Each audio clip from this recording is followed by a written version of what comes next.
आदाब नमस्कार, मैं रिदा खानम। आप देख रहे हैं सियासत टीवी पर हिंदी समाचार। एक नजर डालते हैं आज की हेडलाइंस पर। जम्मू कश्मीर के पहलगाम में बड़ा हादसा, 39 जवानों को लेकर जा रही बस दुर्घटनाग्रस्त, 6 शहीद। बिल्किस बानो मामले में सभी 11 दोषी रिहा, 2008 में सुनाई गई थी आजीवन कारावास की सजा। कश्मीरी पंडित भाइयों पर हमला, ओवैसी ने किया मोदी सरकार पर हमला। बिहार में महागठबंधन की नई सरकार का आज हुआ विस्तार, राज्यपाल फागू चौहान ने दिलाई नए मंत्रियों को शपथ।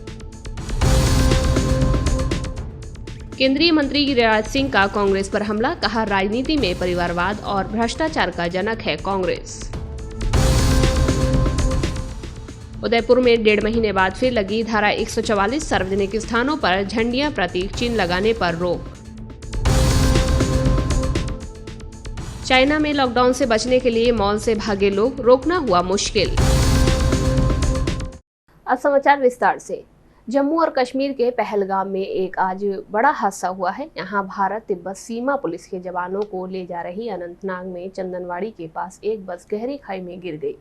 इस एक्सीडेंट में आईटीबीपी के 6 जवानों की मौत की खबर है, जबकि 37 अन्य घायल हुए हैं। साथ ही आईटीबीपी के जवानों को अमरनाथ यात्रा में तैनात किया गया था। आपको बता दें कि बस 39 जवानों को लेकर जा रही थी, जिसमें आईटीबीपी के 37 और जम्मू कश्मीर पुलिस के 2 जवान शामिल थे। बताया जा रहा है कि बस का ब्रेक फेल हो जाने के बाद अनियंत्रित हो गई थी और गहरी खाई में जा गिरी। सभी जवान चंदनवाड़ी से पहलगाम की ओर जा रहे थे। इस हादसे में बड़ी संख्या में जवानों के हताहत होने की आशंका है। इसमें अभी अधिक जानकारी की प्रतीक्षा है। सभी जवान अमरनाथ यात्रा की ड्यूटी से लौट रहे थे, जो जम्मू कश्मीर पुलिस की बस में सवार थे। आपको बता दें कि बस में सवार सभी जवान घायल हैं। सभी को अस्पताल ले जाया गया है। घटना सुबह 11 बजे की है। कोई जवान लापता नहीं है।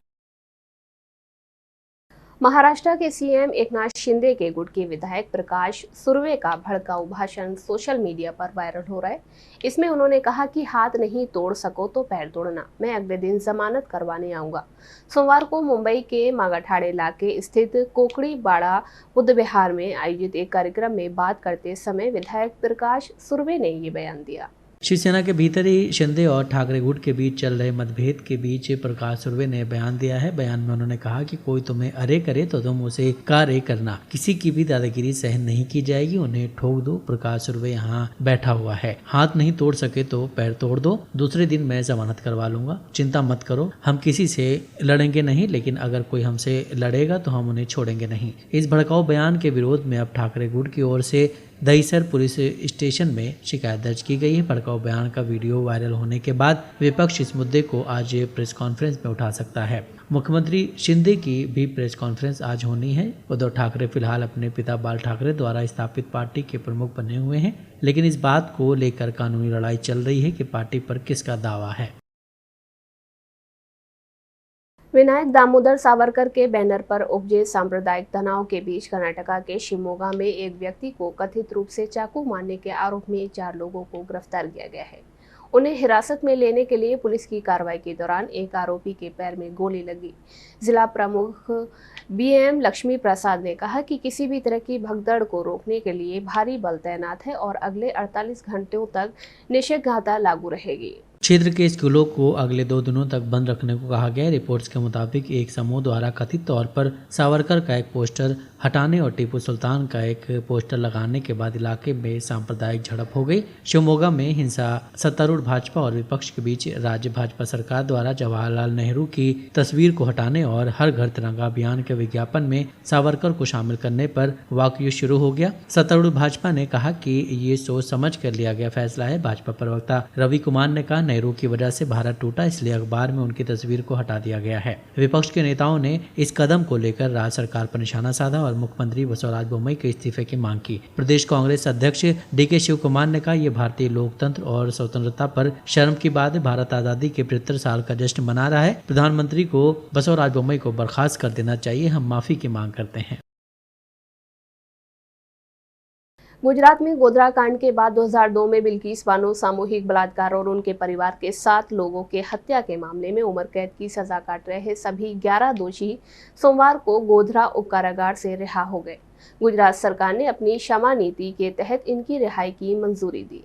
मुंबई में सीबीआई की विशेष अदालत ने 11 दोषियों को बिल्किस बानो के साथ सामूहिक बलात्कार और उनके परिवार के 7 सदस्यों की हत्या करने के जुर्म में 21 जनवरी 2008 को आजीवन कारावास की सजा सुनाई थी। बाद में बम्बई उच्च न्यायालय ने उनकी दोष सिद्धि को बरकरार रखा था। इन दोषियों ने 15 साल से ज्यादा कैद की सजा काट ली थी, जिसके बाद उनमें से एक दोषी ने समय से पहले रिहाई के लिए उच्चतम न्यायालय का दरवाजा खटखटाया था। पंचमहल के आयुक्त सुजल मायात्रा ने बताया कि उच्चतम न्यायालय ने गुजरात सरकार से इसकी सजा माफ करने के अनुरोध पर गौर करने का निर्देश दिया, जिसके बाद सरकार ने एक समिति का गठन किया था। मात्रा ही समिति के प्रमुख थे। मात्रा ने कहा, कुछ माह पहले गठित समिति ने सर्वसम्मति से मामले के सभी 11 दोषियों को क्षमा करने के पक्ष में निर्णय किया है। राज्य सरकार को सिफारिश भेजी गई थी और कल हमें उनकी रिहाई के आदेश मिले। इस मामले में जिन 11 दोषियों को रिहा किया गया वो हैं जसवंत भाई नाई, गोविंद भाई नाई, शैलेश भट्ट, राधेश्याम शाह, बिपिन चंद्र जोशी, केसर भाई वहानिया, प्रदीप मोरदिया, बाका भाई वहानिया, राजू भाई सोनी, मितेश भट्ट और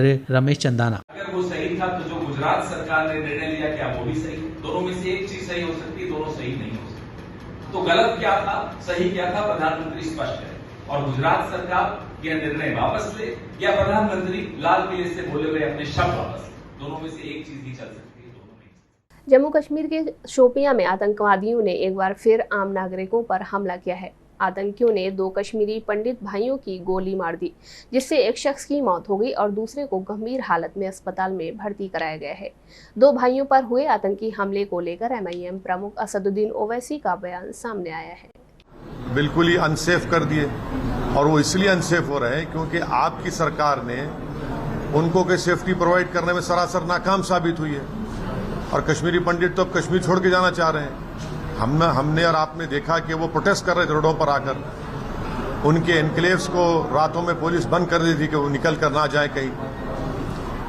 तो ये मोदी सरकार की नाकामी का एक और मिसाल है कश्मीर में और इसकी पूरी जिम्मेदारी जो है वो भारतीय जनता पार्टी और उनकी सरकार पर आती है कि उन्होंने वो कश्मीरी पंडितों को उनकी जान की हिफाजत करने में नाकाम साबित हो रहे हैं। तो ये सवाल जो है देश के प्रधानमंत्री को देना चाहिए था। इस बात का जवाब जो है गृह मंत्री को देना चाहिए, रक्षा मंत्री को देना चाहिए, बीजेपी को देना चाहिए। आपने बड़े बुलंद बांग दावे किए थे, अब क्या हुआ उन दावों का? पूरे कश्मीरी पंडित आज डर और खौफ के आलम में जिंदगी गुजार रहे हैं, वो कश्मीर छोड़ना चाहते हैं मगर सरकार ये नाकामी है, बीजेपी की नाकामी है।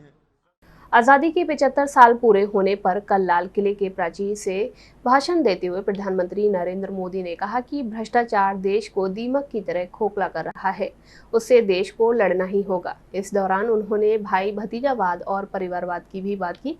पीएम के इस बयान के बाद विपक्षी दल के नेता राशिद अल्वी ने उन्हें सलाह देते हुए कहा कि अगर पीएम सच में भ्रष्टाचार को हटाना चाहते हैं तो उन्हें अपने मुख्यमंत्रियों को बदलना पड़ेगा। डायनेस्टी पॉलिटिक्स है कि नहीं है? अकालीस के साथ उनकी लगातार सरकार रही, क्या वहाँ डायनेस्टी पॉलिटिक्स है कि नहीं है?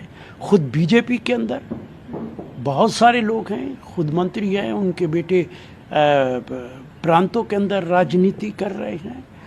सीधा हमला आप अगर कांग्रेस के ऊपर और गांधी परिवार पे करना चाहते हैं तो अदब से कहूँगा प्रधानमंत्री जी, 2 प्रधानमंत्रियों ने अपनी जिंदगियों की कुर्बानी दी है इस देश की धरती के लिए, उसकी मिसाल लेकर आइए। उसकी चर्चा क्यों नहीं करते आप? उसकी भी चर्चा कीजिए। क्या है कोई परिवार जिसने अपने 2 इतने बड़े लोगों को, प्रधानमंत्री को खोया हो? हमेशा उनका कोई भी भाषण बगैर परिवारवाद के ख़त्म नहीं होता। जहाँ तक भ्रष्टाचार का ताल्लुक है, मुझे नहीं मालूम वो अपने मुख्यमंत्रियों को कितना जानते हैं, लेकिन अगर वो सचमुच भ्रष्टाचार हटाना चाहते हैं तो उन्हें अपने मुख्यमंत्रियों को बदलना पड़ेगा। चूंकि लगातार और बेइंतहा भ्रष्टाचार भारतीय जनता पार्टी की सरकारों के अंदर हो रहा है, आम आदमी उससे परेशान है। पूरे देश में स्वतंत्रता दिवस की धूम रही और आम लोगों से लेकर राजनेता तक आज़ादी के पर्व में हिस्सा लेते हुए नजर आए। इस दौरान लोगों ने आज़ादी के लिए लड़ने वाले नायकों को भी याद किया। इसी कड़ी में शिवसेना सांसद प्रियंका चतुर्वेदी ने कहा कि भारत के स्वतंत्रता संग्राम में वीर सावरकर की भूमिका को कोई नजरअंदाज नहीं कर सकता है। नहीं, बिल्कुल वीर सावरकर जी का जो योगदान रहा है भारत की स्वतंत्रता मूवमेंट में, वो कोई भी नकार नहीं सकता है। इंदिरा गांधी जी ने भी जब प्रधानमंत्री थी, उन्होंने उनका पोस्टल स्टैम्प जारी किया था, उन्होंने उनके ऊपर एक फिल्म बनाई थी और उनका पार्लियामेंट में एक बहुत ही बड़ी पोर्ट्रेट भी लगी हुई है। तो मैं मानती हूँ कि हर जन का योगदान होना चाहिए। किसी को बड़ा दिखाने में और किसी को छोटा दिखाने में जो आजकल काम हो रहा है, उससे हमें बचना चाहिए। सभी का योगदान रहा है। आज हम 75वीं स्वतंत्रता दिवस मना रहे हैं, तो हम कोई भी छोटे से छोटा हो, बड़े से बड़ा हो, नामी गामी हो, सभी को स्मरण करना चाहिए, उनके योगदान का धन्यवाद करना चाहिए और आभार व्यक्त करना चाहिए। देश में पिछले 24 घंटे में कोरोना के 8,813 नए केस सामने आए हैं, जिससे कोरोना के कुल मामलों की संख्या 4,42,77,194 हो गई है। सक्रिय मामलों की संख्या 1,11,252 है। पिछले 24 घंटे में कोरोना से 15,040 लोग ठीक हुए हैं, तो वहीं 29 लोगों की मौत हुई है। अब तक कुल 5,27,098 लोगों की मौत हो चुकी है। पिछले 24 घंटों में 6,10,863 वैक्सीनेशन हुए हैं। अब तक कुल 208,31,24,694 वैक्सीनेशन हो चुका है। मतलब है कि देश में 7 अगस्त 2020 को संक्रमितों की संख्या 20 लाख, 23 अगस्त 2020 को 30 लाख, 5 सितंबर 2020 को 40 लाख से ज्यादा हो गई थी। संक्रमण के कुल मामले 16 सितंबर 2020 को 50 लाख, 28 सितंबर 2020 को 60 लाख, 11 अक्टूबर 2020 को 70 लाख, 29 अक्टूबर 2020 को 80 लाख और 20 नवंबर को 90 लाख के पार पहुंच गए थे। देश में 19 दिसंबर 2020 को ये मामले 1 करोड़ से ज्यादा हो गए थे। पिछले साल 4 मई को संक्रमितों की संख्या 2 करोड़ और 23 जून 2021 को 3 करोड़ के पार पहुंच गई थी। इस साल 25 जनवरी को संक्रमण के मामले 4 करोड़ के पार पहुंच गए थे। यूपी के लखनऊ में तिरंगा यात्रा के दौरान 2 गुटों के बीच झड़प हो गई। जानकारी के मुताबिक दोनों के बीच पथराव भी हुआ है। इसकी जानकारी मिलते ही पुलिस ने फोर्स के साथ मौके पर पहुंचकर मामले को शांत कराया। ये घटना आशियाना के बंगला बाजार की है, जहां स्वतंत्रता दिवस के मौके पर बाइक से युवा तिरंगा यात्रा निकाल रहे थे। यात्रा के दौरान ही बाइक सवार युवक किसी बात को लेकर आपस में भिड़ गए। स्थानीय लोगों ने बताया कि आशियाना में वर्चस्व की लड़ाई को लेकर पहले से ही 2 गुटों के बीच विवाद चल रहा है। लोगों ने बताया कि तिरंगा यात्रा में शामिल एक गुट तेलीबाग का था, वहीं दूसरा गुट बंगला बाजार इलाके का था। दोनों गुटों के बीच किसी बात को लेकर झड़प हो गई, जिसके बाद वो एक दूसरे पर पथराव करने लगे। आशियाना थाने के SHO ने बताया कि बाइक पर निकल रही तिरंगा यात्रा के दौरान आपस में भिड़े 2 गुटों की वजह से एक युवक घायल है। इस मामले की जानकारी मिलते ही पुलिस फोर्स के साथ मौके पर पहुंच गई। अब हालत काबू में है। इस मामले की जांच चल रही है। बिहार के मुख्यमंत्री नीतीश कुमार और डिप्टी CM तेजस्वी प्रसाद यादव के 2 सदस्यीय मंत्रिमंडल का विस्तार हो गया। महागठबंधन की नई सरकार में कुल 7 दल शामिल हैं, जिनमें से 31 विधायकों को शपथ दिलाई गई। राजभवन में राष्ट्रगान के बाद आज यानी मंगलवार को सुबह 11:30 बजे मंत्रियों का शपथ ग्रहण समारोह शुरू हुआ। वरिष्ठता के आधार पर विधायकों को मंत्री पद की शपथ दिलाई गई। सबसे पहले पटना के राजभवन में बिहार कैबिनेट के विस्तार में RJD नेता तेज प्रताप यादव और 4 अन्य विधायकों ने मंत्री पद की शपथ ली। देखिए, सबसे पहले तो मैं माननीय मुख्यमंत्री जी के प्रति आभार प्रकट करना चाहती हूँ, दिल से आभार प्रकट करना चाहती हूँ कि उन्होंने अपने मंत्रिमंडल में जगह दिए हैं और मुझ जैसे कार्यकर्ता को मंत्री बनाने का काम कर रहे हैं। और क्षेत्र की जनता का भी आभार प्रकट करना चाहती हूँ कि जिन्होंने यहाँ तक पहुँचाने का काम किए हैं और बहुत ही अच्छे ढंग से महागठबंधन की सरकार में काम होगी, विकास की रफ्तार तेज होगी और मजबूती के साथ काम होगा। मैम, कितना अंतर आप देखती हैं? पहले NDA के साथ थी, आप मंत्री थी, BJP के लोग मिनिस्टर थे, अब RJD के लोग आ रहे हैं, RJD के साथ गठबंधन, कितना अंतर आपको लगता है कि होगा? देखिए, कोई अंतर नहीं होगा क्योंकि नेतृत्वकर्ता एक है। मुख्यमंत्री माननीय हमारे नेता नीतीश कुमार जी हैं, पहले भी थे, आज भी हैं, इसलिए कोई अंतर नहीं होगा और बहुत ही अच्छे तरीके से काम होगा। कहीं इसमें किंतु लेकिन परंतु नहीं है और अच्छे तरीके से बिहार को और नई ऊंचाई पर ले जाएंगे। और देश की मांग भी है कि माननीय मुख्यमंत्री जी देश का नेतृत्व करें, देश में विपक्ष का नेतृत्व करें, तो ये हम लोग जैसे कार्यकर्ता चाहेंगे कि माननीय मुख्यमंत्री जी को हम लोग शिखर तक पहुंचे, इसके लिए हम लोग सपना देख रहे हैं। भाजपा नेता रामकृपाल यादव ने आरजेडी और जेडीयू की गठबंधन सरकार पर निशाना साधते हुए कहा कि ये सरकार बिल्कुल नहीं चलेगी और भविष्यवाणी करते हुए कहा कि ये दोनों दलों के आंतरिक संघर्षों के साथ जल्द ही गिर जाएगी। उन्होंने कहा कि सरकार बनने के बाद ही सरकार जाएगी। सरकार जाने वाली है, आते के साथ जाने वाली है, बहुत दिन तक की सरकार चलने वाली नहीं है। और खास तौर पर नीतीश जी का जो लोगों ने देखा है, हम आज के दिन में बहुत कुछ टिप्पणी नहीं करना चाहते हैं, दूसरे काम में आए हैं। अब मैं जो भविष्यवाणी कर रहा हूं, देखिएगा इनर कंट्राडिक्शन आज से ही प्रारंभ हो गया है। कितने दिन चलेगी सरकार? अब गिनती का चलेगी, अब देखिए ना, देश भी देखेगा, दुनिया भी देखेगी। जो मुंगेरी लाल का हसीन सपना कुछ लोग देख रहे हैं प्रधानमंत्री का, कभी सपना पूरा नहीं होने वाला है, ये भी मैं कह के जा रहा हूं। सर, दबाव में काम कर रही है क्या नीतीश सरकार, जिस घटनाएं सामने आ अरे वो तो पता चल जाएगा ना। सैया भय कोतवाल तो डर काहे का, तो आप नहीं देखा कहीं, हम नहीं वो एग्जाम्पल देना चाहते हैं। अभी तो टेलर था, फिल्म देखिएगा ना, हर दिन एक नई नई फिल्म आएगी नए नए अंदाज में।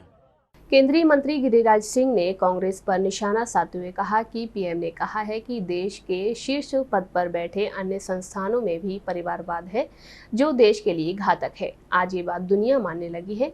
इसमें सोनिया गांधी और कांग्रेस को बुरा क्यों लग रहा है? क्योंकि कांग्रेस राजनीति में परिवारवाद और भ्रष्टाचार का जनक है। प्रधानमंत्री ने भ्रष्टाचार और परिवारवाद को लिया है, कहा देश के शीर्ष में बैठे अन्य संस्थानों पर भी परिवारवाद हावी है और ये देश के लिए घातक है। आज ये बात दुनिया मानने लगा। यही बात लाल किले के ऊपर से कहा, लाल किले पर से कहा। तो इसमें सोनिया गांधी और कांग्रेस को बुरा क्यों मानना? हमारे गांव की कहावत है, एक बकरी अगर पागुर करती है, बकरिया करे पागुर, तो डाइन को लगता है कि मेरी चिंता कर रहा है। बकरिया करे पागुर तो डाइन को लगे कि मेरी चर्चा कर रहा है। तो इनको क्यों डर लग रहा है? इसलिए लग रहा है कांग्रेस ने परिवारवाद का जनक है राजनीति में और भ्रष्टाचार का जनक। इन्होंने तो गांधी का उतना ही सम्मान किया जितना उनके टाइटल लेना था। अंबेडकर को कूड़ेदान में रख दिया, पटेल को किनारे किसी कमरे में रख दिया।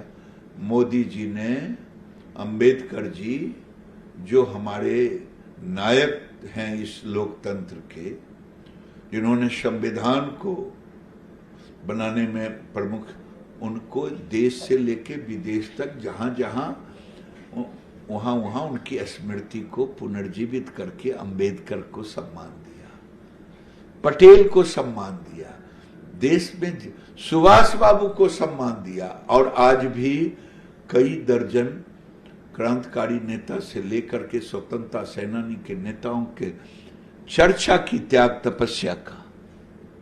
लेकिन हां, कांग्रेस पार्टी केवल एक ही फैमिली को महिमा मंडित करने का काम इतिहास के पन्नों में किया, इसीलिए उनको दर्द हो रहा। क्या देश में अंबेडकर का कोई योगदान नहीं है? देश में सुभाष बाबू का, सुभाष चंद्र बोस का कोई योगदान नहीं है?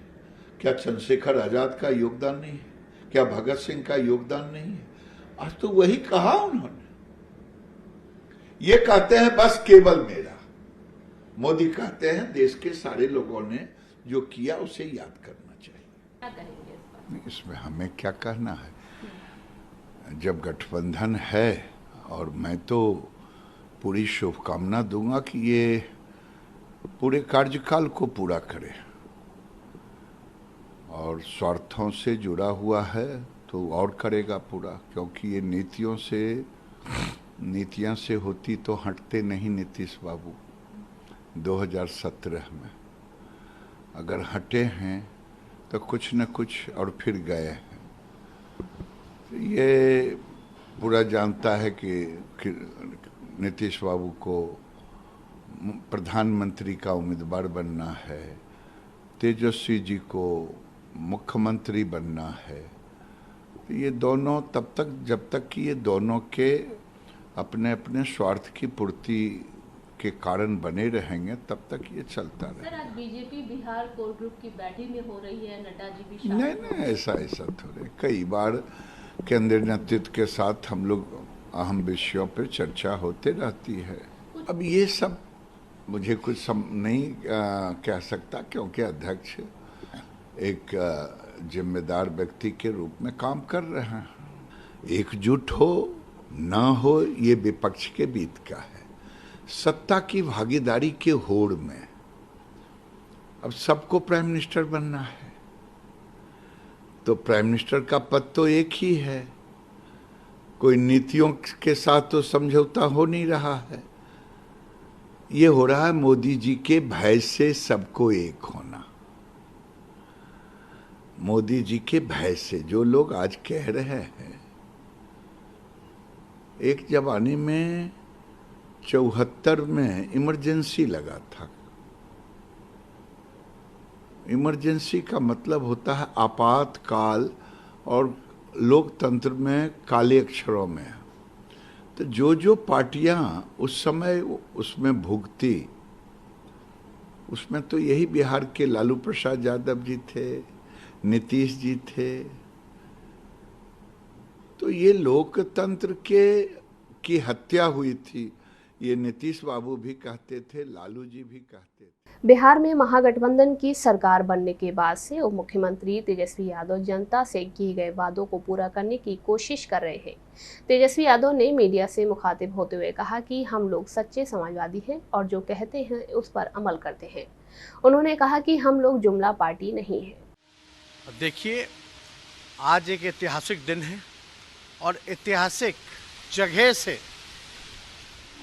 माननीय मुख्यमंत्री जी ने आज घोषणा की है, बात रखी है बिहार की जनता के सामने, और उन्होंने साफ तौर पे कहा कि 10 लाख नौकरी देंगे और हम लोग चाहते हैं कि इसको 20 लाख किया जाए, और 10 लाख नौकरी के अलावा भी रोज़गार जो है अलग से, उसमें भी हम लोग जो है क्रिएट करने का काम करेंगे, ताकि जो बेरोज़गारी जो सबसे बड़ा मुद्दा जो है उसको कहीं ना कहीं से जो हम लोगों की लड़ाई रही, आप लोग सब लोग देखे ही होंगे सदन से सड़क तक, या 2020 में जो हम लोगों ने मुद्दा उठाया, तो हम इसको लेकर के हम माननीय मुख्यमंत्री जी को धन्यवाद देते हैं। और ये युवाओं की जीत है, ये बिहार की जीत है, ये युवाओं की आकांक्षाएं, अपेक्षाएं और विश्वास की जीत है।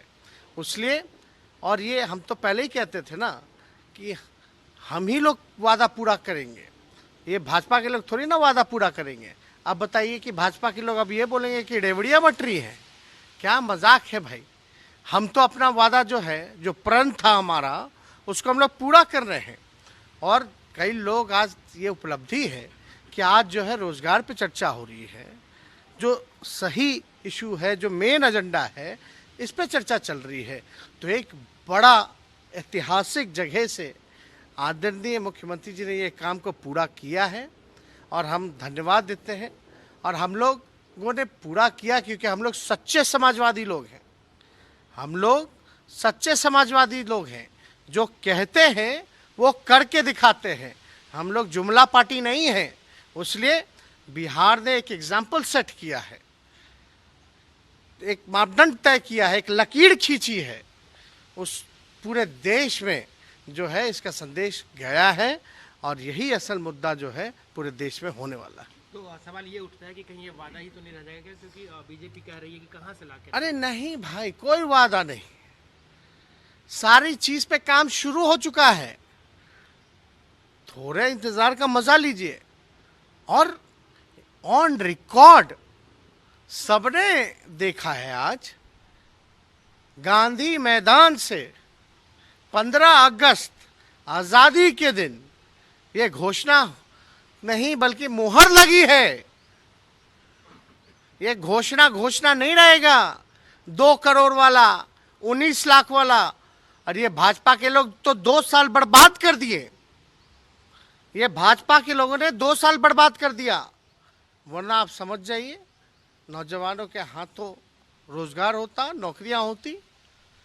खैर बर्बाद किया, लेकिन आदरणीय मुख्यमंत्री जी को हम पुनः धन्यवाद देते हैं कि भाई एक निडर डिसीजन लेकर के आपने जो देश को संदेश दिया, और हम अपने राष्ट्रीय अध्यक्ष आदरणीय लालू जी को धन्यवाद देते हैं कि हम सब लोगों पर विश्वास उन्होंने किया है और सब लोग मिलकर के आगे बिहार को बढ़ाएंगे, ये हमारा संकल्प है। पिछले कई दिनों से मध्य प्रदेश में जमकर बारिश हो रही है। इसी सिलसिले में पिछले रविवार को भारी बारिश के बीच एक मगरमच्छ रिहायशी कॉलोनी में घुस आया। मगरमच्छों को देखकर कॉलोनी में अफरा तफरी मच गई। लोगों ने आनन फानन में वन विभाग के दफ्तर को इसकी सूचना दी। कॉलोनी के लोगों ने कहा कि मुमकिन है कि रिहायशी इलाके के बंगले से गुजरने वाले एक नाव में काफी पानी आ गया, जिसकी वजह से मगरमच्छ कॉलोनी में घुस आया। सूचना मिलने के साथ ही माधव नेशनल पार्क से एक रेस्क्यू टीम घटनास्थल के लिए रवाना हुई। करीब 1 घंटे की कड़ी मशक्कत के बाद मगरमच्छ को पकड़ लिया गया। पकड़े गए इस मगरमच्छ की लंबाई 8 फुट थी। इसके बाद वन विभाग के कर्मचारियों ने इस मगरमच्छ को सांके सागर झील में छोड़ दिया। गौरतलब है कि पिछले दिनों भारी बारिश की वजह से धार जिले के कारम नदी पर बने बांध पर एक हिस्सा टूट गया था, जिसके बाद प्रशासन और राहत टीम ने मिलकर वहां बचाव कार्य किया। करीब 18 गांव खाली कराए गए थे। बहरहाल बांध की वजह से होने वाला ये अप्रत्याशित संकट टल गया है। देश को हिला देने वाला कन्हैया लाल हत्याकांड 28 जून को हुआ था, जिसके बाद उदयपुर में धारा 144 लगाई गई थी। इस बात को 1.5 महीना हुआ है कि उदयपुर में फिर से धारा 144 लागू हो गई है। बड़ी बात यह है कि धारा 144 लोगों के एकत्रित होने की पाबंदी पर नहीं, बल्कि सार्वजनिक स्थानों पर किसी भी प्रकार की झंडियां लगाने पर लगी है। इसके लिए जिला कलेक्टर ताराचंद मीना ने आदेश जारी किया है। समाज द्वारा चौराहे से तिरंगा हटाकर समाज के प्रतीक चिन्ह का झंडा लगाने की बात सामने आई है। इस बात को लेकर चेतावनियां भी दी गई थी। इसके बाद पुलिस को ये सूचना मिली थी कि भीड़ जमा कर विरोध किया जा सकता है। ऐसा होने से पहले ही पुलिस से अधीक्षक ने कलेक्टर से बातचीत की और धारा 144 लगा दी। जिला कलेक्टर ताराचंद मीना ने आदेश जारी किया है कि जिला पुलिस अधीक्षक उदयपुर द्वारा ये अवगत कराया गया है कि उदयपुर जिले में कतिपय व्यक्ति या व्यक्तियों के समूह द्वारा उदयपुर जिले में आयोजित होने वाले धार्मिक किसी समाज के या जाति विशेष के आयोजनों के दौरान प्रतीक चिन्ह, नारे इत्यादि युक्त झंडियों, बैनर, पोस्टर आदि सार्वजनिक जगहों, सार्वजनिक संपत्ति, राजकीय भवन, राजकीय उपक्रम, बोर्ड, सार्वजनिक सामुदायिक भवन इत्यादि पर बिना सक्षम स्वीकृति से लगा दिया जाता है। चीन के सबसे बड़े शहर शंघाई में केवल 2 कोविड के मामलों ने हड़कंप मचा दिया है। लोगों की भीड़ को आइकिया स्टोर की इमारत के बाहर भागते हुए देखा गया। ये लोग चीन के सख्त कोरोना वायरस नियमों के लॉकडाउन से बचना चाह रहे थे। देश की 0 कोविड रणनीति में सख्त लॉकडाउन और क्वारंटीन भी है। कई बार केवल गिनती के मामलों के कारण पूरे शहर को लॉकडाउन में बांध दिया जाता है। सोशल मीडिया पर शेयर की गई वीडियो को एक वेरीफाइड वीडियो बताया गया है। शुक्रवार की इस वीडियो में दिखाया गया है कि पीपीई किट पहने कुछ लोग शंघाई की इमारत का मुख्य दरवाजा बंद करने की कोशिश कर रहे हैं। एक कर्मचारी की कोविड संक्रमित व्यक्ति के संपर्क में आने की खबर मिली थी। वीडियो में देखा गया कि एक भीड़ बिल्डिंग से भागने की कोशिश कर रही है और देखने वाले इस घटना को अपने फोन में रिकॉर्ड कर रहे हैं। कुछ लोग मॉल से भागते हुए अपने साथ कई मीटर तक मेटल बैरिकेड्स को घसीट कर ले जाते भी दिखे। चीन में कोरोना के स्वास्थ्य नियमों के अनुसार क्लोज कॉन्टेक्ट के कारण कई दिन के क्वारंटीन में रहना पड़ सकता है और मॉनिटरिंग भी की जाती है। ऐसा ही कुछ शंघाई के शुहुई जिले के आइकिया के स्टोर में देखने को मिला, जब स्वास्थ्य अधिकारियों ने ग्राहकों को एक आसाम में टेस्ट रिजल्ट के बाद स्टोर में ही लॉकडाउन करने की घोषणा की।